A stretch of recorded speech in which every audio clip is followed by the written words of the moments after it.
ഇന്നിപ്പോൾ ആദ്യത്തെ മന്ത്രിസഭാ യോഗം കഴിഞ്ഞു സത്യപ്രതിജ്ഞയ്ക്ക് ശേഷം. അപ്പോൾ തെരഞ്ഞെടുപ്പ് കാലത്ത് UDF 5 ഗ്യാരണ്ടികൾ ജനങ്ങൾക്ക് നൽകിയിട്ടുണ്ടായിരുന്നു.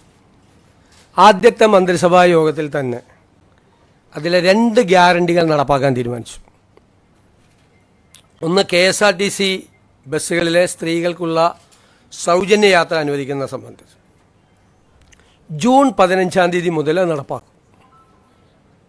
അതിൻ്റെ വിശദാംശങ്ങൾ പിന്നീട് പ്രഖ്യാപിക്കും.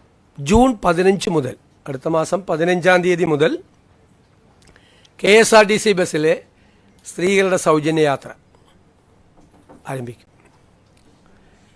രണ്ടാമത്തെ കാര്യം, ഒരു വയോജനങ്ങൾക്കായുള്ള പ്രത്യേക വകുപ്പ് രൂപീകരിക്കും എന്ന് ഇന്ദിരാ ഗ്യാരണ്ടിയിലുണ്ടായിരുന്നു. നിങ്ങൾ കേൾക്കുമ്പോൾ അത് തീരുമാനമെടുത്തിട്ടുണ്ട്. വയോജനങ്ങൾക്കായി പ്രത്യേക വകുപ്പ് രൂപീകരിക്കാൻ പോവുക.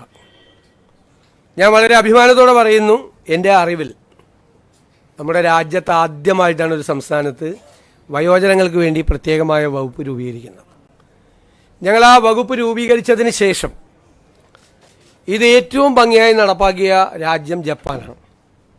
ഏറ്റവും ഭംഗിയായി വയോജനങ്ങളുടെ ഒരു ജീവിതം തന്നെ മാറ്റിമറിച്ച വിപ്ലവകരമായ ഒരു നടപടിയാണ് ജപ്പാനിലെ ഗവൺമെൻറ്റുകൾ സ്വീകരിച്ചത്.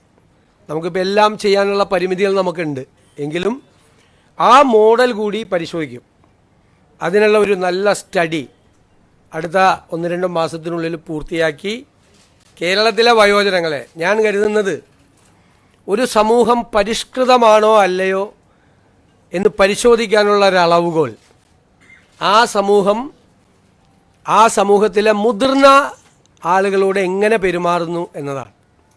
ഇപ്പം നമുക്ക് കേരളം സിവിലൈസ്ഡ് സൊസൈറ്റിയാണ്, പരിഷ്കൃത സമൂഹമാണെന്ന് ലോകത്തോട് മുഴുവൻ വിളിച്ചു പറയണമെങ്കിൽ പ്രായമായവരുടെ അല്ലേ, അവരോട് ഏറ്റവും മാന്യമായി, അവരെ കരുതലോടുകൂടി, അവരെ ചേർത്ത് പിടിച്ചുകൊണ്ടുള്ള ഒരു സമീപനവും പദ്ധതികളും കേരളത്തിലുണ്ടാകണം ധാരാളമായി. ഒരു വകുപ്പ് രൂപീകരിച്ച് അവിടെ കുറേ സെക്രട്ടറിയും ഉദ്യോഗസ്ഥരും വയ്ക്കുന്ന അല്ല അതിൻ്റെ ഉദ്ദേശം. വലിയ ലക്ഷ്യങ്ങളാണ് അതിൻ്റെ അകത്തുള്ളത്.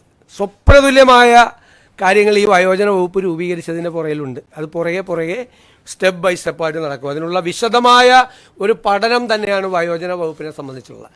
നമുക്ക് കേരളത്തിന് വലിയ താമസമില്ലാതെ ലോകത്തോട് മുഴുവൻ ഉറക്കെ വിളിച്ചു പറയാൻ പറ്റണം, ഞങ്ങളാണ് സിവിലൈസ് സൊസൈറ്റി, ഞങ്ങളുടെ പ്രായമായവരെ എങ്ങനെയാണ് നോക്കുന്നത് എന്ന് പറയണം. അതാണ്. അപ്പോൾ ആ 2 ഗ്യാരണ്ടി നടപ്പാക്കാനുള്ള തീരുമാനം എടുത്തിട്ടുണ്ട്.